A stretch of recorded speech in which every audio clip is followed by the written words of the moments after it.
mini shed update, and this is just me just throwing it in here for now. This is actually clearing out the storage facility, which I still got more to do, but anyway, I can't put any more on the patio till I basically gotta get storage done. But anyway, there's a little sneak peek of that, and I'll probably do a toy video just for make it different and then standard models. But anyway, there's a little bit of sneak peek of the toys.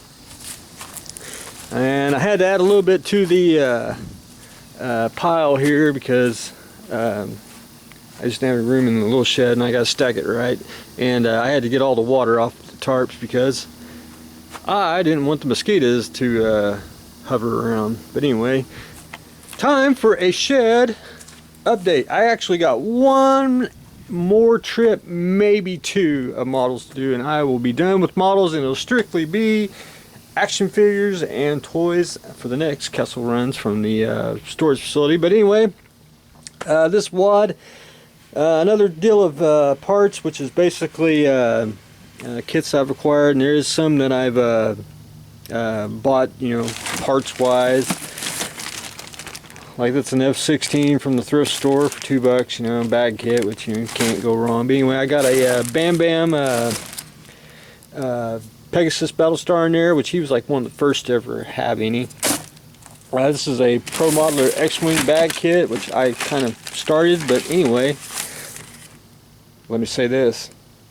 Rogue One. So if you're keeping up with the anthology films, Rogue One, which will use X-Wings, so it's good to go.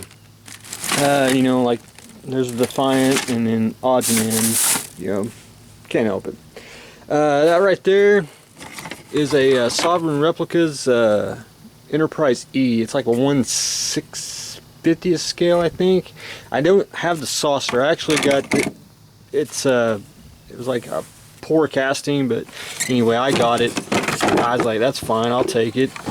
And I got the secondary hull pylons and then the cells, but someday I may have to build the saucer for it.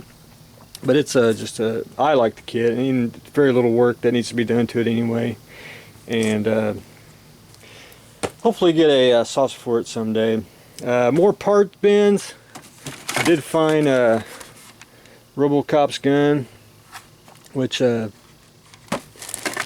know, you gotta have prop replicas. This is a Lost in Space laser pistol that I scratch built many moons ago, and it's finally starting to tear apart. It just needs to be repainted and sanded down, but that's a old build.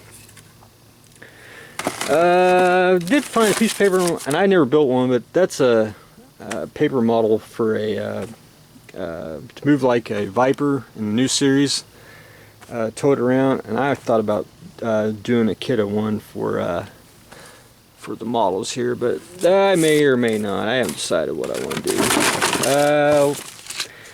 Some resin goodies, some photo etch, Chaffee too. Don't remember getting stuff like that, but anyway, more parts. Got to go through that later. That is a entirely scratch built TARDIS that I built myself to go with. I wanted it 32nd scale to go with the rest of the pieces here. But anyway, I don't know where the top is, but anyway, I did find that. I'll start here with the Dinosaurs. I did right there in the bag. Added some more T-Rex and Triceratops vinyl kits. Added my favorite resin kit of all time, Robot Monster. Just love the show, and I love the characters. It's just a fantastic movie and a fantastic kit. And I think Monster in Motion made this, and I don't know who actually produced it. I do apologize for that. It's been a long time, but just a great kit, great movie, and everything else. Added the Weirdos. Of course, the female one. I'm not a real big fan of the Weirdo kits. I mean, they're cool, but not either. But I did pick up the female one because you gotta have the female. Added the Alien resin dog. And the one thing about this one, he is from, I want to say, Russia, somewhere around that area. He produced a bunch of alien kits and stuff, and that's how I got one. And I don't remember the company or who did it, but he made some pretty excellent alien kits, and they're about 1/8 scale roughly, and just fantastic. And it's kind of not really a resin, but more like a polystone. Anyway, real nice kit. And then was on my alien kick there for a while. Now, if you're under 18, you may need to shut your eyes. This is for the adult. This is Dr. Flintbone, Rosie the Riveter, and my personal favorite, the Lady Rocketeer. And I'm going to start adding some nails so I can add some more pegs for my bag kits. Added Skynet here to the art just in case, you know, if anyone ever runs in here and finds me gone. You know, they did find a replica of Skynet. Did add a couple figure kits and more vinyl like Scotty, because you know you can swap the heads and you just have a different kit. Boat wise, did add this, which I couldn't believe I even had it. I forgot I even had it at all. This is the resin kit of the Hunley, and I don't know who it is. I may have to do another video later on, but maybe this will see, that must have came out in '88. I don't know who did this. Anyway, it's a very cool kit. It's just and it's the old brown, what I like to call gasoline resin. I used to make that in your garage, and I've never found the secret ingredient, which if anyone ever has it, I'd be happy to make it. I'd go back to the old school ways of doing that. Not really too much of the space. The Hunley was about the only ship thing I added. Nope, no space. I did add a couple more planes, which that's just pretty much run-of-the-mill stuff.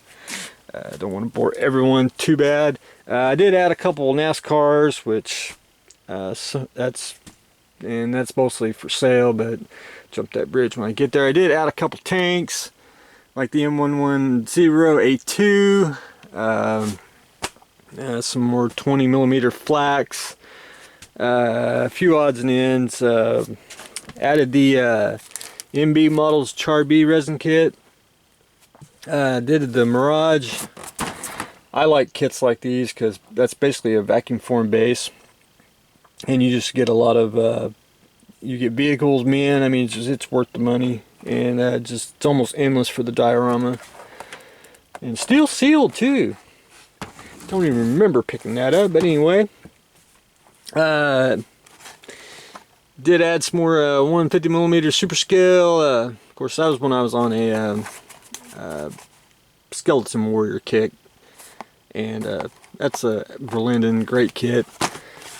You build Verlinden stuff all day long. Did add some more aftermarket stuff, which that's kind of, you know, it gets repetitive. I don't know if I said this on the last time. I added some fantastic plastic kits. Added some MMI. There's the Chaffee, and I'll show you another one up front when we get there. Of course, I added another 350, which I'm probably going to add a couple more because I'm getting down to the nitty-gritty, and I noticed that the last couple of piles, they were in there. I do not own a blue one. It's the 350th one. If you ever look on the bottom, there should be a little window. I'll show you the color of the plastic, and there's a blue one that I do not own. When this kit came out, I did try to build the Reliant, which I didn't want to build the Reliant. I wanted to build like the Britannia or the Saratoga or something of that nature, just to make it different. But anyway, that's as you can see, it's in a pile of disarray. I did find an oldie. This is an old scratch build, and that's the Lochnar. Just a one of the coolest designs of Star Trek.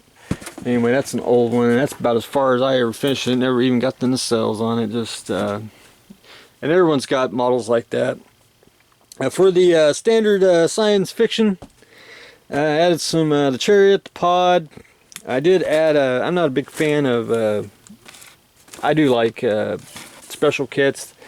That's the Glow Edition that Colt TV Man came out with for the Voyager kit, and I do like odd kits like that, and a lot of people, you know, don't even know stuff like that even exists, but I think it's a unique kit. Added a Lunar Models Chariot. That's a studio scale Buck Rogers shuttle, which that's only part of the shuttle. It's not the whole thing. I actually got the front end of the nose cone, and should be Frozen Buck right there. Anyway, that's one of those little rarity finds that you find once in a while. I was really glad to have that. Added another Herb Deeks kit, which is the Juggernaut. And I also even found my Juggernaut that I scratch built, which should be probably about the same size as the Herb Deeks one. This one's about 32nd scale. Not too shabby. I don't know why I even kept it, but I did. Added the Mini Model Madness. He's got a line of kits, and he always got small kits, and that was the Warhawk. That's a little resin kit, and I wanted to add it to the Buck Rogers. I don't have the big one. Someday I'll get a big one to go with the Buck Rogers Starfighters and Marauders. Of course, got to add some props. Luke's Return of the Jedi lightsaber. I did add a couple more Star Trek kits, which I'm going to have to probably do a little rearranging. Added some more easy kits, which are snap fit pre-painted, which a lot of people don't care for, but I do. The worst thing you can do is when you buy this kit, take it all out of the package, spray a coat of primer, and then you will have to paint it. Because you know, you don't have to build Anakin's, you can build someone else's. Saucy Tins or whoever's. But anyway, added some, these are vintage Aurora.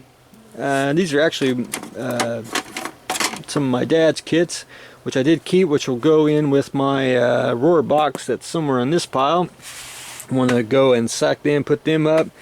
Same thing that goes in that tote there. I did add a couple more Gundam, which that's probably a little boring to some. I did find an old classic. This is a kit from Federation Models, but you get 35th scale Wilma, Buck, and Tweaky. Just a unique kit. Always, when I first saw it, I had to have it. I was clicking the button on the internets, and a week later it came to the house, and now I have it for the shed/arc. This should be, I bought this from Starship Modeler, which I had to look earlier today when I put it in here.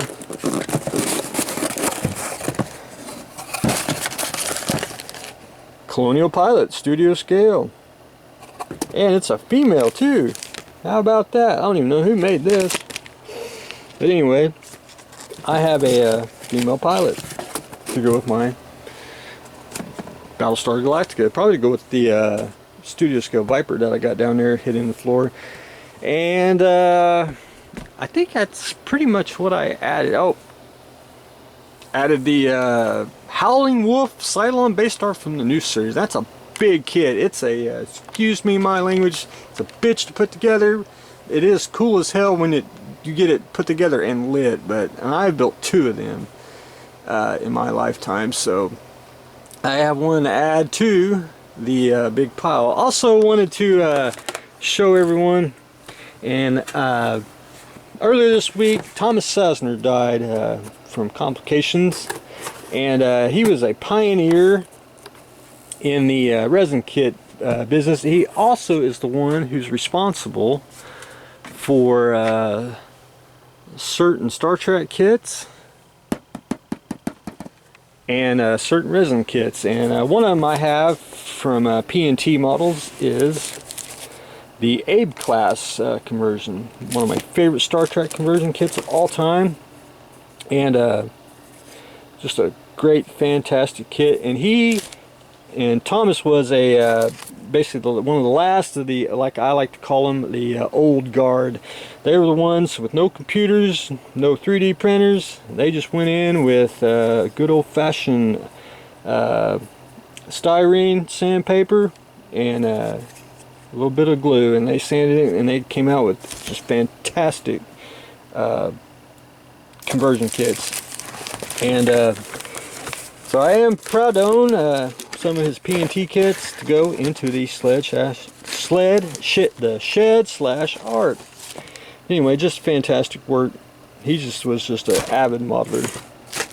Anyway, my condolences to the family, as I think one of the greats of the old guard has left us. But anyway, that's what I got there.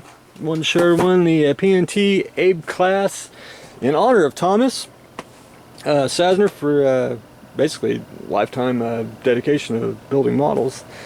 I do have a few odds and ends. For some reason, I have a World War II helmet. I don't know why I even have one.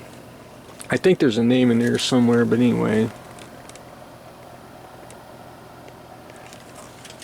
It's in good shape too. Well, something fell off. Anyway, add that to the Army section over there. I think that'll make it unique. But anyway, I think that's everything. Hopefully I named it everything that I brought to a point. I should have about one more trip, and then I will be able to do one more, show you all what's last at the storage, and then I'll do a couple videos on the toy run too, just to make it different, because toys are exciting just as models. But anyway, that's what I got going on today. Stay tuned for the next exciting episode of Filling the Shed/Art.